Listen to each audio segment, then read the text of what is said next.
Hello and good afternoon by Giulio Centemero on giuliocentemero.com. Past week has been quite intense. The new minister of the Conte second government with different majority, 5 stars, Democrats and Free and Equal, far left party, swore before the President of the Republic, Mr. Mattarella.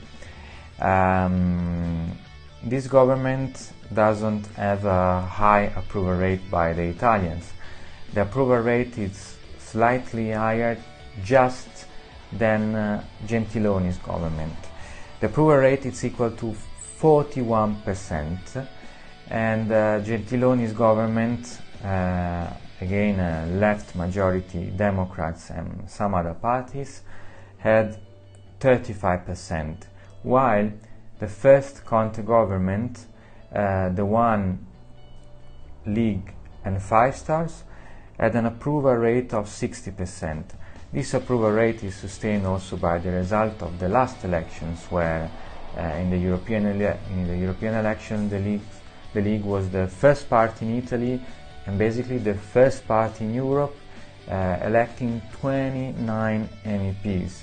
The League was very strong also at the last regional elections.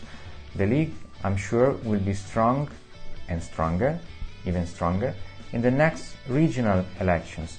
Nowadays, we have a center-right majority in the country, although with some palace tricks, how I call them, the center-left took power.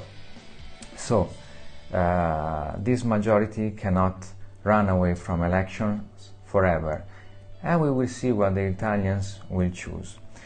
Meanwhile, good news from the Global Attractiveness Index by Ambrosetti, where Italy from the 17th place raised at the 16th place.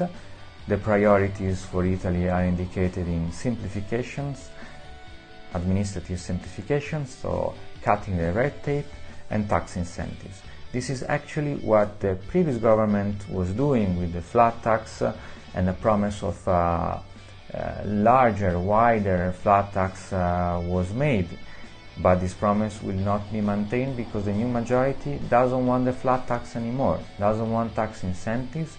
This new government told about setting up sugar tax on snacks, which is very dangerous, and we avoided it this year, although the 5 stars proposed it, because it would kill our industry of, for example, fruit juices, or for example liquors, or some other agricultural production like the sugar production.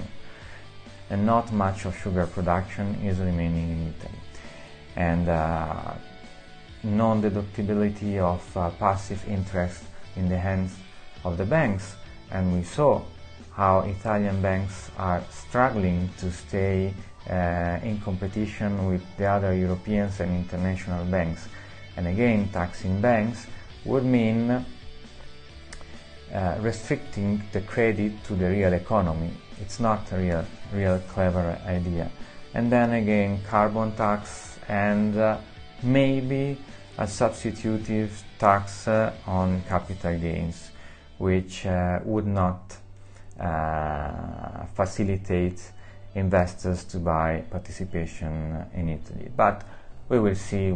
As opposition, we will have our words and we will say it out loud that new taxation is not useful. It's better to provide tax incentives, as we shown on the first part of the flat tax rate.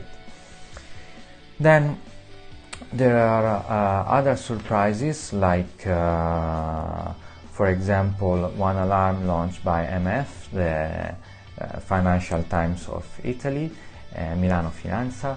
It's a daily newspaper on finance and economics. It's saying the northern part of Italy is not represented in the government, which is actually true. and the autonomous request of the northern part of Italy, but not only from the northern part of Italy, are not being listened by the current government, and the previous government fell also because of that, because the request of autonomy were not taken into serious consideration by our former allied of the Five Stars. For example, in Italy the health system is regional, and it's covered by the public insurance, so many people, for example, from the southern regions, from, for example, Calabria, came to Lombardy region or to Veneto region to have a good healthcare in the hospitals in Milan, in Como, in Venice, and so on. And this system, this regional system, saved their lives. So autonomy is something good because it creates competition among regions, and it creates a competition among highest level, towards the highest levels, and not a downward competition like Mr. Boccia is setting up, the new Minister of Regional Affairs. Anyway, again, as opposition, we will say our own words, and we will say them out loud, and especially we will win in the regional elections so that this system will be preserved and improved. I give you just a rough idea. For example, only Lombardy regions account for 26569.95 millions of GDP, which represent a bit more than 20% of the total GDP of Italy, which is $2.073 billion. The Italian economy represents 3.35% of the world economy, and just Lombardy is a big part of it.